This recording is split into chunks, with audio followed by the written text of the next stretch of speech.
Tout le monde est démagogue dans ce pays, c'est cool. Voilà le mal de ce pays. On doit dire la vérité, rien que la vérité, toute la vérité. Même si c'est difficile, on va vous enlever. Moi, j'ai vu Fatou Baldé ici. Quand il a dit la vérité à Gawal, elle a été... on l'a enlevé, relevé de ses fonctions. D'accord, mais elle a dit la vérité à Gawal. Elle a été démise, mais elle a dit la vérité à Gawal pour qu'un jour, qu'on puisse se dire, ce jour-là, Gawal, comme on appelle Fatou Baldé, s'était accroché avec Gawal, mais elle lui avait quand même dit la vérité. Bien, oui, Mfali Djilabogui, justement, sur cette question, peut-être qu'on va l'aborder tout à l'heure parce que Bahouri vient de réagir et cette fois-ci, je crois, il est très clair. Le calendrier pour le retour à l'ordre constitutionnel tel qu'il a été défini ne le sera pas. Donc, en fait, on va dire que les choses seraient précises. On va revenir sur ce point tout à l'heure. Mais déjà, le communiqué de l'ANAD, certainement, tu l'as parcouru. Qu'est-ce que ça te dit? Bon, je crois que oui, il faut craindre parce que nous partons de crise en crise. Et ce qui est très malheureux, c'est que la transition guinéenne a été dévoyée dans la mesure où je crois qu'il y a un accord qui a été scellé tout au début entre les dirigeants guinéens et la CEDEAO. La CEDEAO qui était censée accompagner la Guinée pour la mise en œuvre des 10 étapes. On ne comprend pas, rien n'a été fait jusqu'ici. L'inquiétude, c'est que les dirigeants veulent, coûte que coûte, vaille que vaille, exécuter les 10 étapes de la transition. C'est qui, à mes yeux, dès le début, s'ils voudraient vraiment respecter ce délai, c'était de mettre en œuvre notamment les recommandations de la communauté économique des États de l'Afrique de l'Ouest. Si vous vous rappelez très bien, je pense que dans tous les sommets que la CEDEAO a planché sur le sommet, a planché sur la transition guinéenne, les recommandations faisaient toujours état de l'organisation d'un cadre de dialogue afin de tabler notamment sur des questions qui fâchent. C'est vrai qu'un cadre de dialogue a été organisé, mais un cadre de dialogue qui ne prenait pas en compte, si vous voulez, le critère d'inclusivité, parce que c'est une partie qui est allée à ces dialogues-là. Les recommandations ont été remises au chef de l'État. Mais depuis, qu'est-ce qui a été fait? Même ceux-là qui ont pris part à ce cadre de dialogue, ce cadre de dialogue dit inclusif, aujourd'hui sont complètement déçus parce que ils ont pris la responsabilité sur eux pour venir autour de cette table. Cela n'a pas été fait. Alors que c'est ce cadre de dialogue qui était censé, parce que le Premier ministre, puisque vous l'avez cité, a parlé de fichier électoral.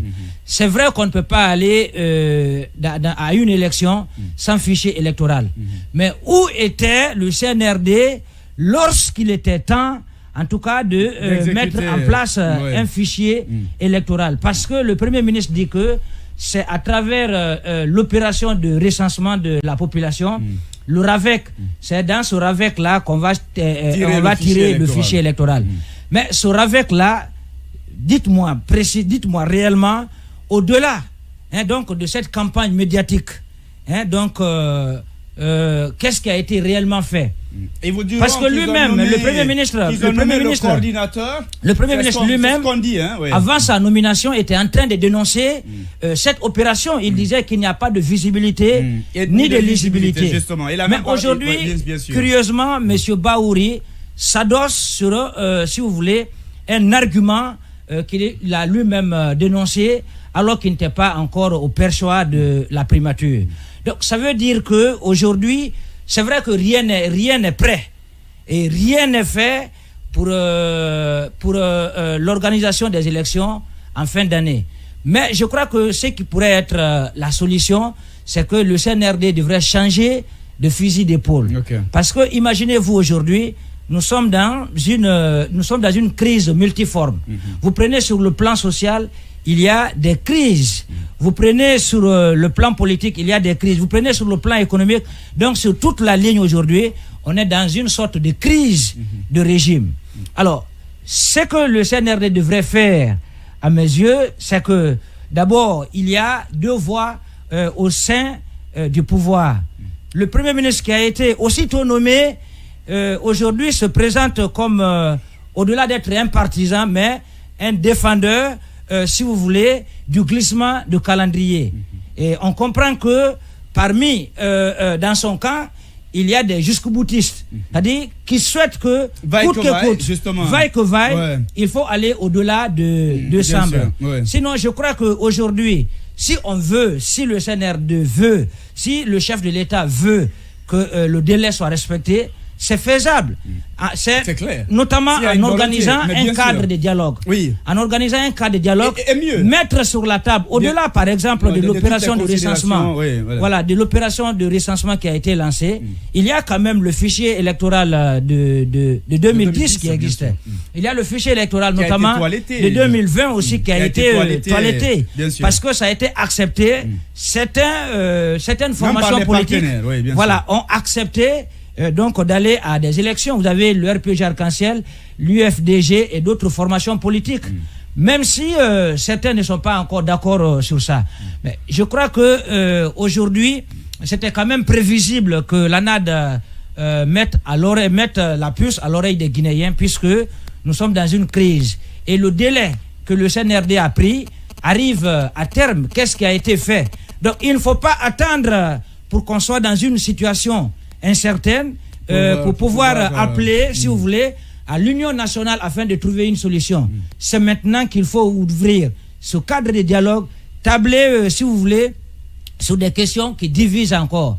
Parce que sur les 10 étapes de la transition, pour l'instant, je crois que rien n'a été fait. Rien n'a été fait. Et aujourd'hui, il faut ouvrir ce cadre de dialogue parce que la situation telle qu'elle se présente, on a comme l'impression d'être, si vous voulez, dans la transition de 2008-2009.